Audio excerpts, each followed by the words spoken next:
hands of masses and masses of people, particularly party members, to educate them in the history of the party, the history of the communist movement since Marx and Engels, and of course under Lenin. And also there's that very important chapter on dialectical and historical materialism, which is in there, which we know that Stalin played a major role in writing.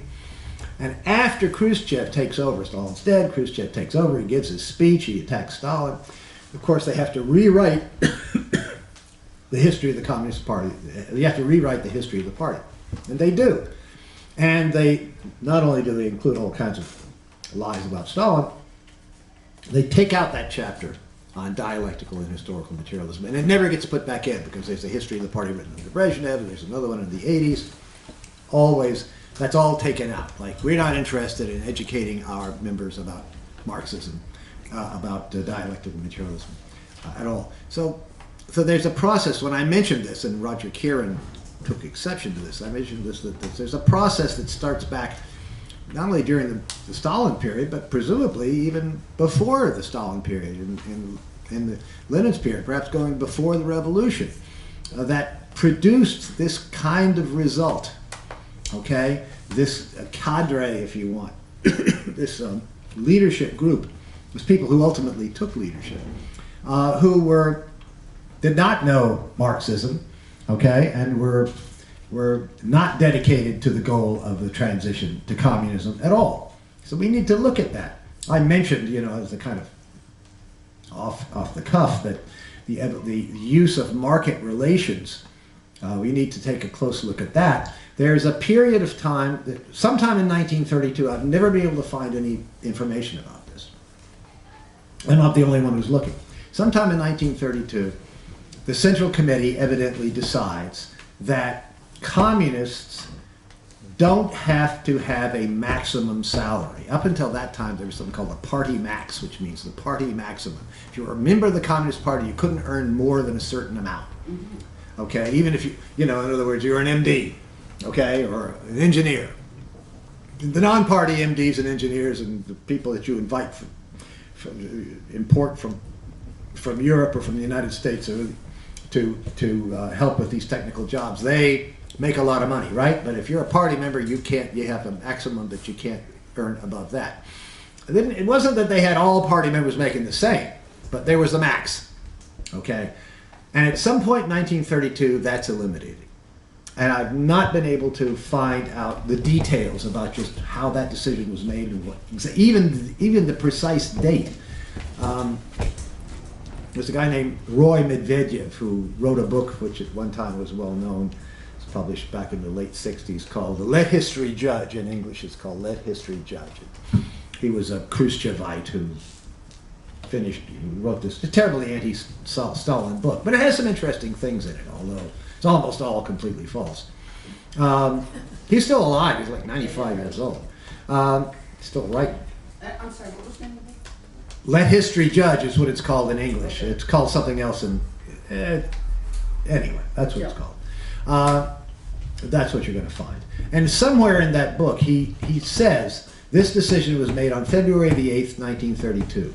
But I haven't been able to find, of course he cites no source, and I haven't been able to find that, much less what discussions took place leading up to it, how come this happened and so forth. So there's all kinds of stuff. Now, another interesting wrinkle of all of this business about, you know, paying people different salaries is there isn't much to buy with all of that. Okay? It's not like you have a consumer society and you can run out and buy a Rolls Royce. Okay? What are you going to do with all this money? Apparently, some of the party leaders who made pretty good salaries either gave it away or stuffed it in their desk drawers where it was found after they'd done. I mean, what are you going to spend it on? You're going to go to a restaurant? I mean, what are you going to do? You know? You can't, so this whole issue of the role of the market and the role of the money economy, we need to understand that better. But I'm very suspicious of it. Okay, let me say that there are three people here still, and I have been told by Jean that we do have the room available. I do want to finish. For those who want to leave, maybe they can leave, but I think we'll continue with those who are staying to stay with our discipline.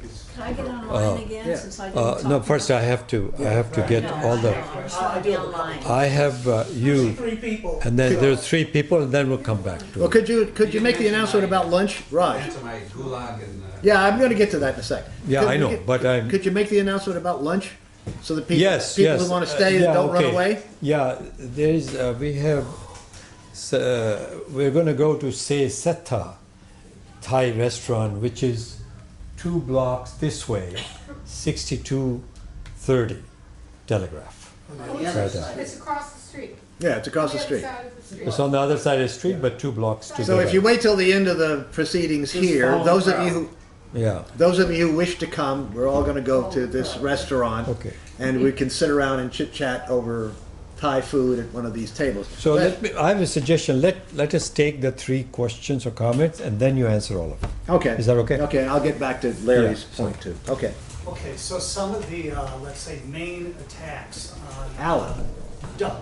Doug. Some of the main attacks on the Soviet Union and the communist movement have Yeah. included, well, first off, I'm not directly going to ask you about the Great Purge, Yeah, because yeah. you've kind of spoken to that already. Yeah. But collectivization, Yep. and as a for instance on collectivization, the idea that there was I forget how one author, I think it was Robert Conquest, put it, the terror famine.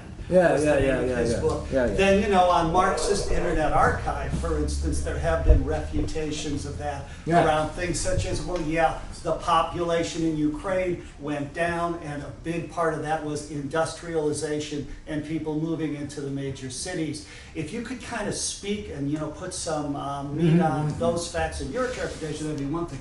The other thing is, it has come up more recently around, for instance, the movie that came out about a decade ago, Enemy at the Gates. Okay, it's about Stalingrad, and the idea of the motivation of the Soviet soldiers to fight so heroically against the Nazis was based on, well, the NKVD was just going to kill them if they came back.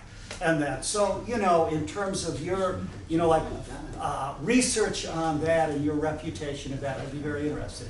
Good. First sheet?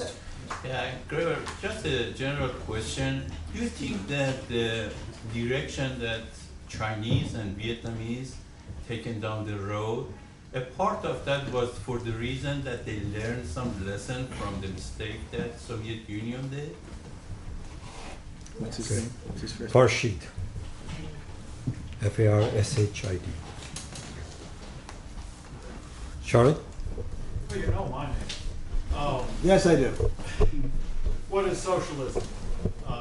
One of the best tools I think we have for tackling that question is the mode of production and its constituent parts. There's the forces of production and the relations of production, and that introduces motion into the question because they develop and their contradiction between each other and who's on top and so forth changes over time as a result of their internal interaction. So I think, and it also raises the idea that socialism will vary historically. We have never had socialism with the level of forces of production that we're at, for example, in the U.S. So that is going to affect what socialism in the U.S. is as compared to basically what you had in the Soviet Union, and perhaps even more so in early post-49 China, was an agrarian society seeking to follow socialist industrialization as opposed to capitalist industrialization. And one of the best discussions about the mode of production and what all this really means and consists of with the actual material is unfortunately in a book called The Hollow Colossus. And I say unfortunately All right. because I had to write it. So I'll mention that. And with that, we're done. I greatly recommend it. It's a great Yeah, I book. was going to recommend it too. Definitely. So now you have the floor and Okay, and sure. answer all I'll of try it. to be a little Then brief. we'll go to the second round Yeah, and those who have not spoken. great. Try to be a little briefer. Okay, back to Larry.